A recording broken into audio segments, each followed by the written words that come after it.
हाँ नमस्कार बच्चियों। जैसे कि हमारा कबीरदास चल रहे थे, कबीरदास के बारे में हम पढ़ रहे थे और कबीरदास का एक अंग चल रहा था जिसका नाम है सुमिरन को अंग।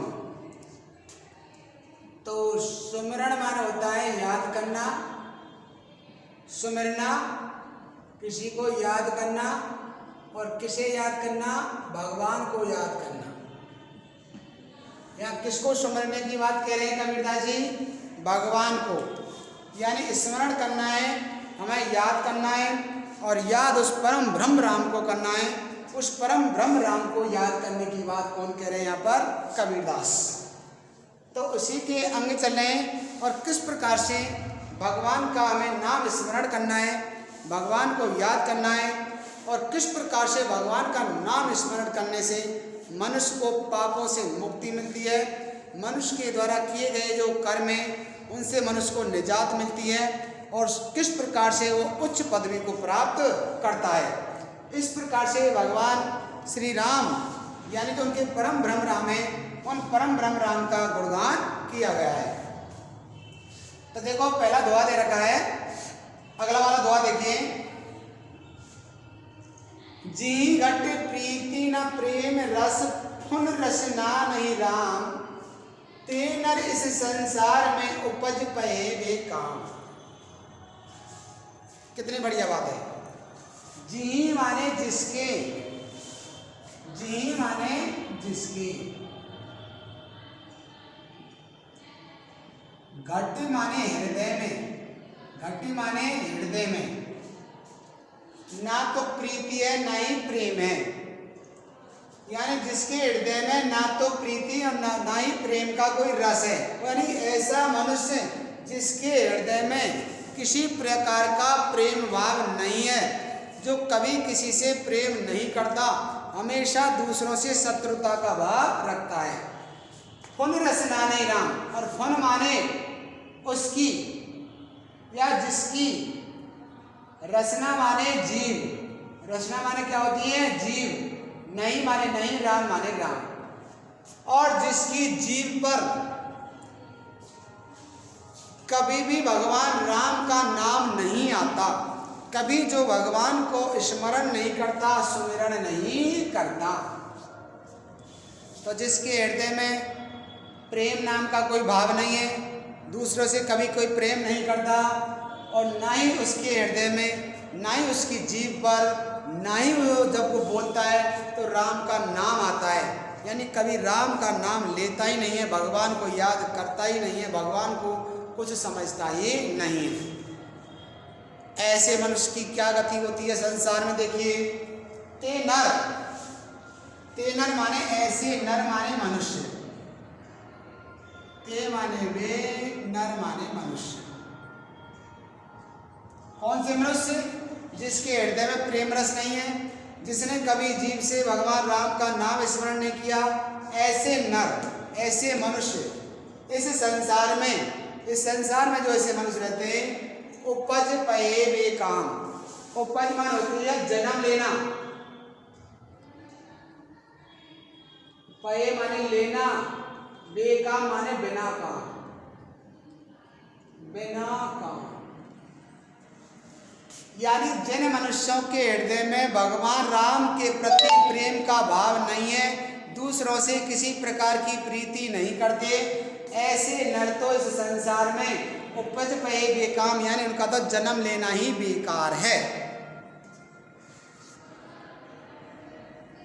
मनुष्य का सार्थक जीवन तभी है जब वो प्रत्येक मनुष्य से प्रेम करे, भगवान का नाम स्मरण करे, तब तो उसका जीवन सार्थक है, नहीं तो ऐसे लोगों का तो जन्म लेना ही बेकार है। उपज पए बेकाम, यानी उपज पए माने लिया उन्होंने जन्म, बेकाम माने बिना काम के, ऐसे मनुष्य तो संसार में जन्म नहीं लेते तो ही बढ़िया था।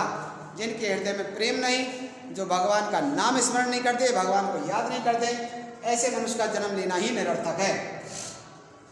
अगले दोहे में क्या दिया देखो, कबीर प्रेम न चासिया चसना लिया सा, सुने घर का पावना ज्यों आवा त्यों जा।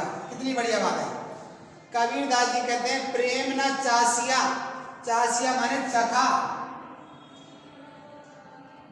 चसीना लिया साब, और चस माने चखा, ना माने ना, लिया माने लिया, स्वाद माने उसका स्वाद। जिसका प्रेम का स्वाद नहीं लिया, जिसको कभी ने किसी दूसरे से प्रेम किया ही नहीं, कभी किसी से प्रीति की ही नहीं, वो मनुष्य किस प्रकार से, देखो, ना तो वो दूसरे का प्रेम प्राप्त कर सकता है, ना किसी दूसरे को अपना प्रेम दे सकता है। यानी हमने कभी किसी से प्रेम नहीं किया तो निश्चित ही हमें भी प्रेम नहीं मिलेगा। तो उस मनुष्य ने, जिसने कभी किसी से प्रेम नहीं किया, प्रेम का स्वाद नहीं चखा, ना ही किसी से प्रेम किया, वो मनुष्य का जन्म लेना कैसा है, देखो, सूने घर का पाहुणा। माना कि कोई क्या है, कोई घर है, घर क्या है, ये रहा भाई घर, क्या है, ये घर है, और ये घर में क्या है, सूना घर है। कैसा घर है, सूना। और कोई आदमी आया पाहुणा, पाहुणा मान होती है मेहमान, पाहुणा माने मेहमान। घर सूना है, घर में कोई नहीं रह रहा है, और ये कोई कौन आ गया यहाँ, पाहुणा आया भाई। कौन आया, पाहुणा, मेहमान आया चल करके, कहाँ आया, इस घर में। अब जैसे ये मेहमान इस घर में घुसा, उसे ये घर कैसा दिखाई दिया, खाली, कोई नहीं है। अरे मेहमान की इज्जत कब होती है, जब घर में कोई है। मेहमान है लेकिन घर में आदमी नहीं है, तो किसका मेहमान, तो सूने घर का पाहुणा, ज्यों आवा त्यों जाओ, जैसा आया वैसा ही गया। बेचारे की इज्जत करने वाला कोई नहीं है इस घर में। इसलिए जैसे सूने घर में पाहुणा माने मेहमान आता है, खाली घर में मेहमान आता है, जैसा आता है वैसा चला जाता है, उसकी कोई वैल्यू नहीं, उसको कोई पूछने वाला नहीं, तो उस मेहमान की भी कोई कदर नहीं होती है। ऐसे ही जिस मनुष्य ने प्रेम का स्वाद नहीं चखा, ना कभी दूसरे से प्रेम किया, ना कभी मिलजुल करके रहा, तो उसका गति ऐसी होती है जैसे सूने घर में, यानी उसका जन्म लिया और जन्म लेकर के वैसा जन्म लिया, वैसा के वैसा ही मर गया, इस संसार में कुछ किया ही नहीं। आगे क्या करा, देखो, पहली बुरी कमाई कर बांधी विस्की पोट, कोटि करम फिल फलक में जब आया हरि की बोट। कितना बढ़िया बात है। पहली बुरी कमाई करी, पहले तो मनुष्य ने बुरी कमाई करी भाई, बुरी तरीके से कार्य किए, दुराचार किए, अपराध किए, बुरी कमाई, यानी पहले तो बहुत शत्रुता का व्यवहार किया, प्रेम किसी से नहीं किया, और ऐसा कार्य करने से बांधी माने बांध ली, विष विष माने जहर की, पोट माने पोटली, यानी जहर की क्या बांध ली, पोटली बांध ली, गांठ बांध ली, गांठ क्या बांध ली, गांठ। बुरा कार्य कर करके उसने जहर की गांठ बांध ली, यानी शत्रुता बांध ली, गांठ, यानी चारों तरफ शत्रु ही शत्रु पैदा कर लिए, क्योंकि कार्य ही बुरे किए, कर्म ही बुरे हैं। कर्म बुरे हैं तो मनुष्य के शत्रु ही शत्रु हैं, अगर कर्म अच्छे हैं, प्रेम कर रहा है, तो मनुष्य के अपने ही अपने हैं।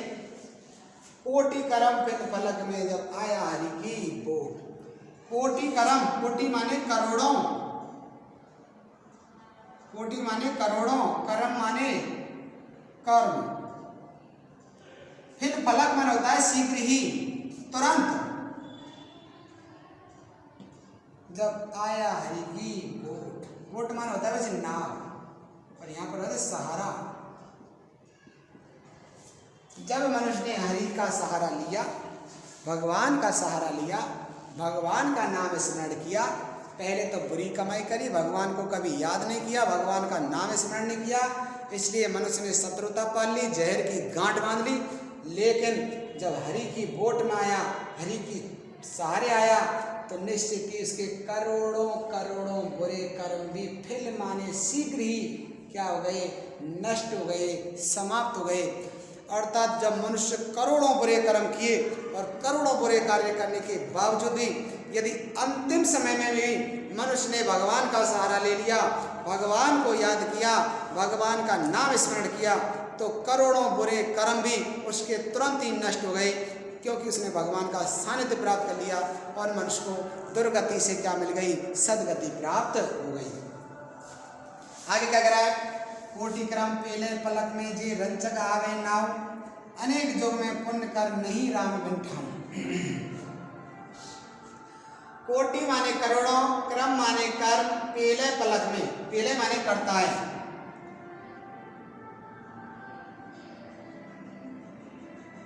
पलक में माने शीघ्र ही।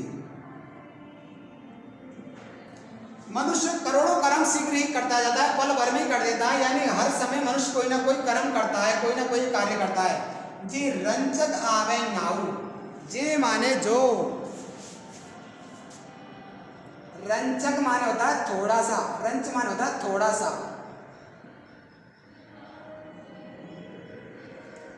आवे नाव, आवे माने आता नहीं, नाव माने नाम, नाव माने होता है नाम, और नाम किसका है? राम का नाम। मनुष्य ने करोड़ों कार्य किए, पल भर में कार्य किए, हर पल कार्य किए, प्रत्येक समय कार्य किया। जी रंजक आवे नाव, लेकिन जिसको रंच माने थोड़ा सा भी भगवान का नाम याद नहीं आया, थोड़ा सा भी उसने भगवान को याद नहीं किया, हमेशा वह कर्म करता रहा, कार्य करता रहा, बुरे कार्य करता रहा, बुरे कार्य करता रहा, कभी भगवान का नाम स्मरण किया ही नहीं, क्या हुआ? अनेक युग में पुण्य करे। अनेक युग माने युगों से, युग माने युग, समय, युग माने होता है युग यानी समय, युग थी पुण्य कर, पुण्य माने पुण्य के कार्य, कौन से कार्य? पुण्य, पवित्र कार्य, पुण्य माने पवित्र कार्य। मनुष्य ने अनेक पवित्र कार्य किए, युगों युगों से, युगों युगों से अनेक कार्य किए, नहीं राम बिन ठाम। कितनी बढ़िया बात है, कितने भी पुण्य करो, कितने भी अच्छे कार्य करो, लेकिन नहीं राम बिन ठाम। नहीं माने नहीं मिलेगा, राम माने भगवान राम के, बिन माने बिना, ठाम माने सहारा, ठाव जगह, स्थान। चाहे मनुष्य करोड़ों कर्म करे, लेकिन भगवान का नाम स्मरण नहीं किया तो निश्चित ही उसको इस संसार में कहीं नाम स्मरण नहीं किया तो उसे कहीं किनारा मिलने वाला नहीं है, कहीं सहारा मिलने वाला नहीं है। इसलिए मनुष्य करोड़ों कर्म पल भर में करता है, पल भर में यानी प्रत्येक समय मनुष्य कोई ना कोई कार्य करता है, लेकिन भगवान का वो रंचक माने थोड़ा सा भी नाम नहीं लेता। अनेकों पवित्र कार्य करता है, अनेक पुण्य के कार्य करता है, लेकिन इन सब के करने के बावजूद भी यदि उसने भगवान का नाम स्मरण नहीं किया तो कहीं राम के बिना से ठाम यानी ठाव मिलने वाली नहीं है, सहारा मिलने वाला नहीं है। अगर कहीं सहारा मिलेगा तो वह भगवान की शरण में ही मिलेगा। धन्यवाद।